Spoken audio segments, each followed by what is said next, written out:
Hello hi welcome back to our gold channel. இன்றைக்கி July 28 இன்றைக்கி தங்கம் மற்றும் வெள்ளியோட ரேட் வந்து அனௌன்ஸ் பண்ணிட்டாங்க.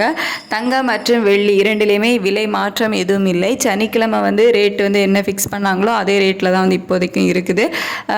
22 கேரட் ஆபரண தங்கம் ஒரு கிராமுக்கு 9160 ரூபாய்க்கும், வெள்ளி ஒரு கிராம் 126 ரூபாய்க்கும் விற்பனை ஆகிட்டு வருது. இன்றைக்கி எந்த ஒரு மாற்றமும் இல்லை, அதே ரேட்டில் தான் வந்து இருக்குது.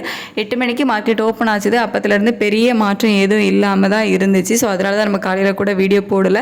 ரேட்டு ஃபிக்ஸ் பண்ணும்போது எந்த ஒரு மாற்றமும் இல்லாமல் அதே 9160 ரூபாய்க்கு தான் வந்து ரேட்டு வந்து போட்டிருக்காங்க. ஸோ இனிமேல் வந்து ரேட்டு சேஞ்ச் ஆகுமா, அதாவது விலை அதிகரிக்குமா விலை குறையுமா அப்படின்னு சொல்லிட்டு நம்ம மதியத்துக்கு மேலே என்ன அப்டேட் இருக்குது அப்படிங்கிறத பார்த்து உங்களுக்கு ஏதாவது மாற்றங்கள் இருந்துச்சு அப்படின்னா நான் உங்களுக்கு வீடியோ போடுறேன். இன்றைக்கி வந்துட்டு அதாவது ஜூலை 28 28/7/2025 அன்னைக்கு 22 கேரட் ஆபரண தங்கம் ஒரு கிராமுக்கு 9160 ரூபாய்க்கும், வெள்ளி ஒரு கிராம் 126 ரூபாய்க்கும் விற்பனையாகும்.